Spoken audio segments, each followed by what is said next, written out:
একই সঙ্গে আপনাদের সামনে বিভিন্ন জায়গার ছবি তুলে ধরছি, কারণ বাংলাদেশে হিন্দুদের বিরুদ্ধে হিংসা এবং তারই প্রতিবাদে একদিকে আপনারা দেখছেন যে শিয়ালদা স্টেশন থেকে যে সনাতনীদের মিছিল শুরু হয়েছে, অন্যদিকে পাশাপাশি পুরীর ছবি দেখাচ্ছি যেখানে প্রতিবাদ মিছিল বিশ্ব হিন্দু পরিষদ ও বজরং দল, পাশাপাশি বাঁকুড়াতেও কিন্তু একইভাবে চলছে মিছিল, প্রতিবাদ কর্মসূচি বিভিন্ন জায়গায় বাংলাদেশে হিন্দুদের উপর হিংসার ঘটনার প্রতিবাদে দেশের নানা প্রান্তে বিক্ষোভ কর্মসূচি।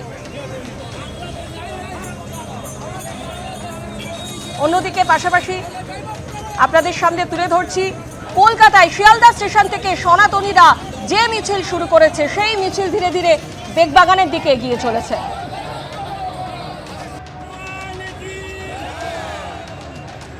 আবার আমরা যোগাযোগ করতে পেরেছি আমাদের প্রতিনিধি অনির্বাণ বিশ্বাসের সঙ্গে। অনির্বাণ, মল্লিক বাজারে ইতিমধ্যে সেই মিছিল পৌঁছে গিয়েছে বেগবাগান, আর খুব বেশি দেরি নেই, কি ছবি দেখতে পাচ্ছ এখন? দেখো, মল্লিক বাজার মোড়ের কাছে পৌঁছে গিয়েছে কিন্তু হিন্দু সংগতির মিছিল, এবং এই মিছিল কিন্তু এগিয়ে চলেছে বেগবাগানের উদ্দেশ্যে। বেগবাগান থেকে ঢিলছোয়া দূরত্বেই রয়েছে বাংলাদেশ ডেপুটি হাই কমিশন, এবং সেই বাংলাদেশ ডেপুটি হাই কমিশনে কিন্তু ডেপুটেশন দেওয়ার জন্য কার্যত কিন্তু এক প্রকার যারা এখানে আন্দোলনকারী তারা কিন্তু চাইছেন যে সেখানে ডেপুটেশন দিতে পারুক। এবং এই মুহূর্তে পুলিশের তরফে যেটা বলা হয়েছে যে আপনাদের যে আন্দোলন সেটা যদি শান্তিপূর্ণ থাকে তাহলে হয়তো তারা কথা বলে দেখতে পারেন ডেপুটি হাই কমিশনের সঙ্গে, কিন্তু যদি এই আন্দোলন কোনোভাবে আক্রমণাত্মক হয়ে ওঠে তাহলে কিন্তু পুলিশকে যে আইনানুগভাবে যে বলপ্রয়োগ করা বা আইনানুগভাবে যে ব্যবস্থা নেওয়ার সেটা কিন্তু তারা নেবেন। এই মুহূর্তে মিছিল একেবারে মল্লিক বাজার মোড় ক্রস করছে, এবং বিশাল পুলিশ বাহিনী একেবারে মিছিলের অগ্রভাগে এবং পিছন দিকে রয়েছে, মাঝখানে রয়েছে মিছিল। গত 23শে ডিসেম্বর যে ঘটনা ঘটেছিল সেই ঘটনা যাতে পুনরাবৃত্তি না হয় তার জন্য কিন্তু পুলিশের তরফ থেকে যাবতীয় ব্যবস্থা নেওয়া হয়েছে। ইতিমধ্যে ডাবল ব্যারিকেডিং করা হয়েছে বেগবাগানে, সেখানে কিন্তু এই যে ডেপুটি হাই কমিশন সেই ডেপুটি হাই কমিশনাররা যাতে কোনোভাবে কোনো বিক্ষোভকারী বা আন্দোলনকারী সেখানে পৌঁছতে না পারে সেটা কিন্তু সুনিশ্চিত করা হচ্ছে।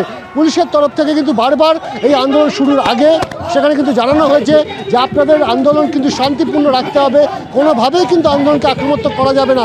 এবং এই মুহূর্তে আমরা দেখতে পাচ্ছি যে এই মুহূর্তে অন্তর্বর্তীকালীন সরকারের যিনি প্রধান উপদেষ্টা তার ছবিতে কিন্তু অসম্মান প্রদর্শন করা হচ্ছে। তার কারণ তারা কিন্তু চাইছেন যে এই সমস্ত কিছুর মধ্যে দিয়ে একটা বার্তা পৌঁছে দিতে বাংলাদেশ সরকারকে, যেভাবে বাংলাদেশের হিন্দু যুবক দীপু দাস হত্যা হয়েছে গতকাল কিন্তু আমরা দেখেছি সেখানে আরও একজন হিন্দু যুবক তাকে কিন্তু গণপিটুনির মাধ্যমে মারা হয়েছে।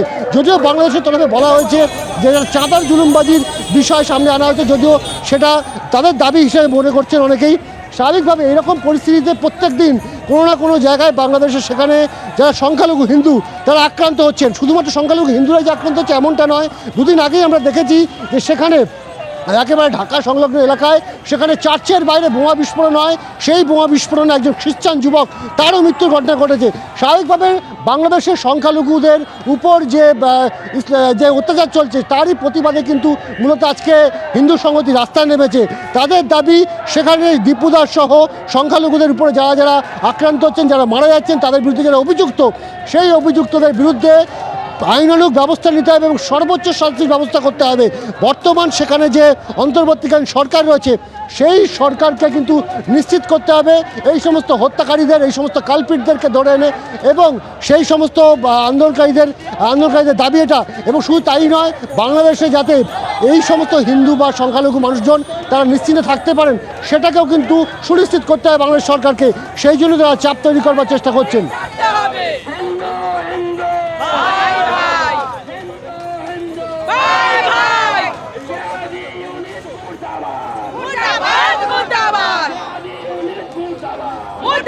একসাথে তিন জায়গার ছবি আপনাদের সামনে তুলে ধরছি। একদিকে কলকাতায় শিয়ালদা স্টেশন থেকে সনাতনীদের বিক্ষোভ কর্মসূচি, অন্যদিকে পুরীতেও হয় প্রতিবাদ মিছিল, পাশাপাশি বাঁকুড়ার ছবিও আপনাদের সামনে তুলে ধরছি। বাংলাদেশে হিন্দুদের বিরুদ্ধে হিংসার ঘটনার প্রতিবাদে দেশের নানা প্রান্তে চলছে বিক্ষোভ কর্মসূচি।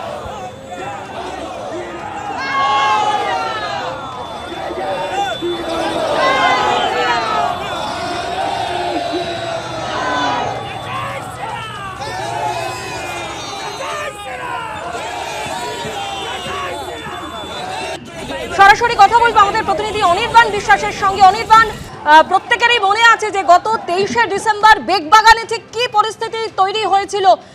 হিন্দু জাগরণ মঞ্চের মিছিল এবং সেই মিছিল পুলিশ বেগবাগানে আটকালে একেবারে রণক্ষেত্রের চেহারা নেয় বেগবাগান। সেই পরিস্থিতির কথা মাথায় রেখে পুলিশের তরফে কি ব্যবস্থা নেওয়া হয়েছে, কারণ ইতিমধ্যেই মল্লিক বাজার প্রায় পেরিয়ে গিয়েছে সনাতনীদের মিছিল, আর কিছুক্ষণের মধ্যেই বেগবাগান পৌঁছে যাবে এই মিছিল।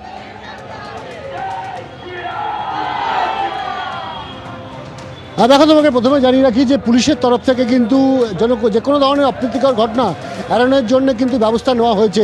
আজকে কিন্তু পুলিশের যে মোতায়েন আমরা দেখতে পাচ্ছি সেটা অন্যান্য দিনের তুলনায় কিছুটা হলেও বেশি, এবং পুলিশের তরফে কিন্তু ব্যারিকেড করা হয়েছে মল্লিকে একেবারে বেগবাগান মোড়ে। সেই বেগবাগান মোড়ের প্রথম ব্যারিকেডেই কিন্তু আটকে দেওয়া হবে এই হিন্দু সংহতির মিছিলকে।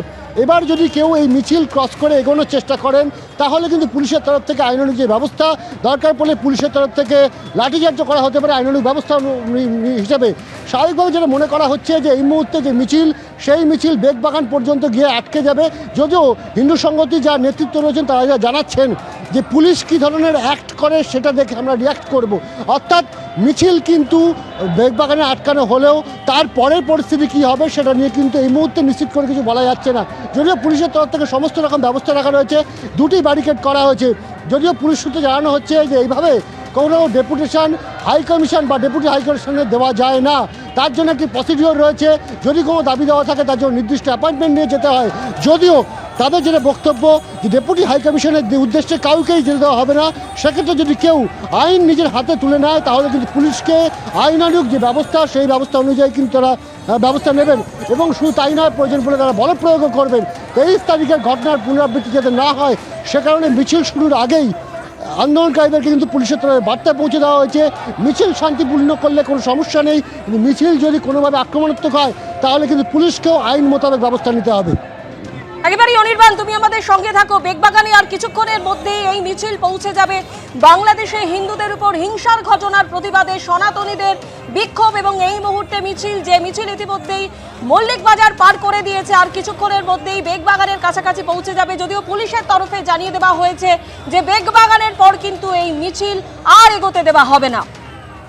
দাবি থাকবে ওখানকার হিন্দুদের নিরাপত্তা রক্ষা করা, দাবি থাকবে আমাদের দীপুর যারা অত্যাচার করে মেরেছে তাদের ফাঁসির কাস্টে ঝুলিয়ে উপযুক্ত বিচার, দাবি থাকবে আগামী দিনে যাতে সমস্ত সনাতনীরা ওখানে সুস্থভাবে জীবনযাপন করতে পারে তার সম্পূর্ণরূপে ব্যবস্থা করা। এছাড়াও যদি না থাকতে পারে হিন্দুরা ওখানে, তাহলে হিন্দুদের জন্য আলাদা রাষ্ট্র ব্যবস্থা ওখান থেকে কেটে করে দেওয়া। একটা জিনিস বলুন, পুলিশের তরফ থেকে তো বেগবাগানের পর আপনাদেরকে এগোতে দেওয়া হবে না, সেক্ষেত্রে আপনারা কি করবেন? না, পুলিশে যে অবস্থা আছে সে আমাদের ডেপুটেশন আমরা দেবই। এরপরে পুলিশ যদি ওখানে আমাদের বাধা দেয়, যদি আমাদের ওখানে না যেতে দেয়, তাহলে আমাদের হিন্দু সংহতির যে সিদ্ধান্ত আছে আমরা যে ডেপুটেশন দেবই, এটাই আমাদের সিদ্ধান্ত। আমাদের প্রথম দাবি হচ্ছে বাংলাদেশে হিন্দু হত্যা বন্ধ করতে হবে। আমাদের লড়াই ইসলামী মৌলবাদের বিরুদ্ধে, সারা পৃথিবীর ইসলামী মৌলবাদের বিরুদ্ধে। এবিপি আনন্দ এগিয়ে থাকে, এগিয়ে রাখে।